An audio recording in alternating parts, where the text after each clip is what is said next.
नमस्कार ईपीएस 95 पेंशनधारकों, आपका स्वागत है हमारे यूट्यूब चैनल टेक्निकल मोदी 2.0 में।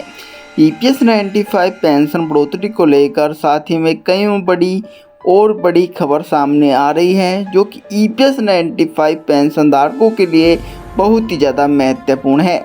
3 से 4 बड़ी खबरों के बारे में हम आपको पूरी जानकारी विस्तार पूर्वक से बताने वाले हैं, तो बने रहिए इस वीडियो के अंत तक। यदि आप चैनल पर नए हैं तो चैनल को सब्सक्राइब कर दे और बेल आइकन को ऑल पर प्रेस कर दे। ईपीएस 95 पेंशन धारकों द्वारा हाल ही में एक बड़ा अपडेट जारी किया जा चुका है। चलिए बढ़ते हैं अपनी पहली बड़ी खबर की तरफ, जो मिनिस्ट्री ऑफ लेबर की तरफ से सामने आ रहा है। हाल ही में ईपीएफओ की एक बड़ी बैठक हुई, उसमें ईपीएस 95 पेंशन धारकों की जो कि गतिविधियों को देखते हुए पेंशन बढ़ोतरी और उनकी 4 बड़ी सूत्री मांगों के बारे में चर्चाएं की जा चुकी है।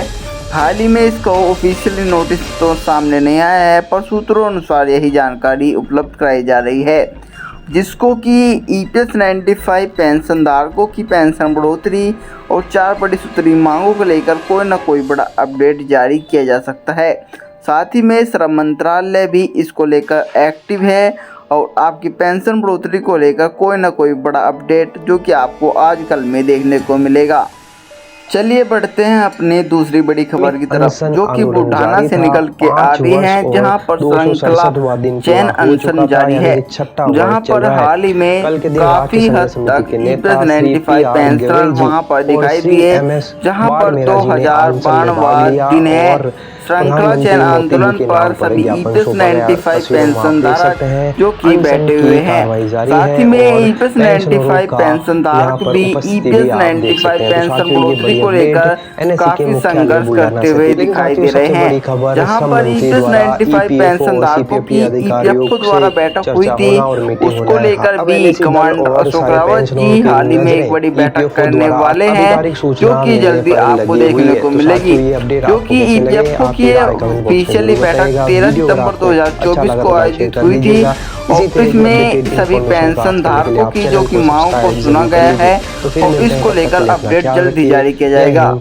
जो हमारी तीसरी बड़ी खबर निकल के आ रही है वह चंद्रपुर से निकल के आ रही है, जहां पर ईपीएस 95 पेंशन धारकों की एक बड़ी बैठक हुई, जिसमें हमारे कमांडर अशोक रावत जी ने उस सभा को संबोधित किया। साथ ही में एक स्वर में नारेबाजी की गई, जहां पर ईपीएस 95 पेंशन धारकों ने ईपीएस 95 पेंशन बढ़ोतरी का नारा देते हुए जो कि प्रधानमंत्री नरेंद्र मोदी जी से पेंशन बढ़ोतरी की गुहार लगाई है, आश्वासन को। जहां पर कमांडर अशोक रावत जी ने यह बात बताई कि ईपीएस 95 पेंशन धारकों द्वारा हाल ही में जो कि एक और बड़ा कदम उठाया जाएगा, जो कि एक ही महत्वपूर्ण कदम होगा, जो पेंशन धारकों की पेंशन बढ़ोतरी को लेकर एक और बड़ी विजय सुनिश्चित करने वाला है, जो कि है एक बार फिर से राहुल गांधी जी को पत्र के माध्यम से जानकारी दी जाएगी। साथ ही में प्रधानमंत्री नरेंद्र मोदी जी को भी पत्र लिखा जाएगा। हमारी चौथी बड़ी खबर निकल के आ रही है मुरादाबाद से, जहां पर बस डिपो पर एक और बड़ी बैठक आयोजित की गई।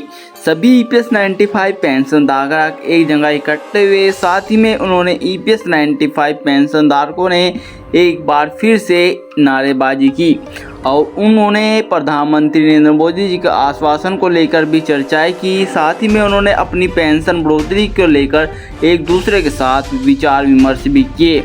साथ ही में आगामी किस प्रकार की रणनीतियों पर काम करना चाहिए उसके बारे में भी जो की जानकारी दी। कमांडर अशोक रावत जी के वीडियो कॉन्फ्रेंसिंग के माध्यम से भी ऑनलाइन से माध्यम से बातचीत हुई। साथ ही में ईपीएस 95 पेंशन धारकों ने नई गतिविधियों को भी उसमें जोड़ा। और साथ ही में एक और बड़ी खबर निकल के आ रही है, कर्नाटका से निकल के आ रही है, जहां पर ईपीएस 95 पेंशन धारकों सभी एनएसी की एक बड़ी बैठक में शामिल हुए, जहां पर रमाकांत नरगोंडे जी ने ईपीएस 95 पेंशन धारकों की बैठक की अध्यक्षता का कार्यभार संभाला। साथ ही में ईपीएस 95 पेंशन धारकों की भी जनसंख्या वहां पर ज़्यादा दिखाई दी, जहां पर उन्होंने ईपीएस 95 पेंशन धारकों को एक और बार एकजुट करने की बात की, जहां पर ईपीएस 95 पेंशन धारक पेंशन बढ़ोतरी को लेकर कमेटी की जो बैठक होती है उसमें शामिल नहीं होते हैं उसको लेकर भी रमाकांत नरगुंजे जी ने EPS 95 पेंशन धारकों के सामने अपने विचारों को रखा। साथ ही में EPS 95 पेंशन धारकों को आगामी किस प्रकार की रणनीतियाँ हैं उनके बारे में भी जागरूक करते हुए दिखाई दिए। साथ ही में आपको ऐसी जानकारी कैसी लगती है, आप हमको कमेंट बॉक्स में बताएं। मैं मिलता हूँ आपको एक और नई ऐसी बड़ी ताज़ी खबर के साथ। तब तक के लिए जय हिंद, जय भारत।